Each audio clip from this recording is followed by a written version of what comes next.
સુરતની એક સત્ય ઘટના ધ્યાનથી સાંભળજો કે જે બતાવે છે કે આપણો સમાજ આજે કઈ દિશામાં જઈ રહ્યો છે. એક family, well to do family, મોટા વરાછાથી વેલેન્જા શિફ્ટ થઈ ગયું. કારણ તો કે એમના 2 દીકરાઓ હતા, એમાંથી નાના દીકરાને ભણવાનો ખર્ચો વધારે હતો અને પરિવાર પર દેવું ના થાય એટલા માટે મોટા વરાછાનું જે મકાન હતું 40 લાખમાં વેચી અને વેલેન્જા વહી ગયા, જ્યાં 20 લાખમાં મકાન લીધું અને બાકીની જે રકમ બચી એમાં દીકરાને ભણાવ્યો ગણાવ્યો. ગ્રેજ્યુએશન પૂરું થઈ ગયું, જોબ પણ મળી ગઈ, પ્લેસમેન્ટ સારી મળી, 15 લાખ સ્ટાર્ટિંગ પેકેજ હતું. હવે સમય પ્રમાણે નાના દીકરાના વેવિશાળની વાતો થઈ, સંબંધ ગોતવાની શરૂઆત થઈ. તો વચ્ચેવાળો જે માણસ હતો 2-4 જગ્યાને તપાસ કરી, વાત નાખી, સામસામે પરિવારો મળ્યા, થોડી ઘણી શરૂઆતની જે ચર્ચાઓ થઈ. ત્યાર પછી જે દીકરીના પિતા હતા એમને, જે વચ્ચે ભાઈ હોય એમને પૂછ્યું કે ભાઈ આ પરિવાર વેલંજા શા માટે રહી છે? મોટા વરાછા પહેલા રહેતા હતા, તો વેલંજા શા માટે વહી ગયા છે એ જરાક પૂછો. એટલે ભાઈ કીધું સારું, હું પૂછી જોઉં. બીજું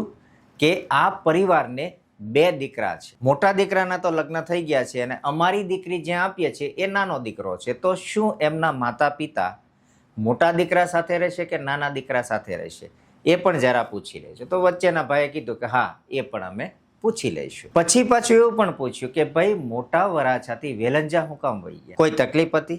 આર્થિક દેણું તો નથી થયું ને? એ પણ જરા પૂછજો ને. અને સાથે સાથે એ પણ પૂછજો કે વેલંજા જે મકાન છે એના પર લોન તો નથી ને? વચ્ચેવાળા ભાઈએ કીધું સારું, હું પૂછી લે.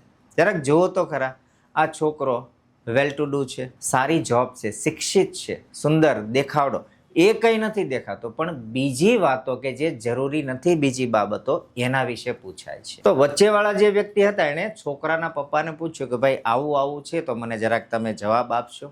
તો છોકરાના પપ્પાએ પૂછ્યું, ભાઈ તમે શા માટે આવું પૂછો છો? આવા પ્રશ્નો કેમ પૂછો છો? તો વચ્ચેવાળા માણસે એવું કીધું કે ભાઈ મને દીકરીના પિતાએ આવું તમારી પાસેથી ચોખવટ કરવાનું કીધું છે. તો અહીંયા દીકરાના પિતાએ આ ભાઈને એવું કીધું કે એમને કહી દેજો કે અમને છોકરી ધ્યાનમાં નથી આવી, અમે આ પ્રશ્નનો જવાબ તો નહીં આપીએ. હા, અમારી માથે દેવું નથી, દેવું ના થાય એટલા માટે જ અમે મોટા વરાછાથી વેલંજા આવ્યા છીએ. અમારો પરિવાર સુખી છે, એકબીજા સાથે અમે જોડાયેલા છે. પણ તમે એ વ્યક્તિને, એટલે કે દીકરીના પિતાને એટલું કહેજો, ખાલી બીજું કાંઈ નહીં, ખાલી એટલું જ કહેજો કે અમને દીકરી ધ્યાનમાં આવી નથી. જરાક જોવો તો ખરા આજનો સમાજ કઈ દિશામાં જઈ રહ્યો છે. જોતા તો એવું લાગે છે કે આવનારા સમયમાં પેલું જે વેવિશાળ સગાઈ હોય છે ત્યારે છાપ મૂકે છે, એમાં દસ્તાવેજ મુકાવશે કે ભાઈ લોન નથી ને તો દસ્તાવેજ મૂકો.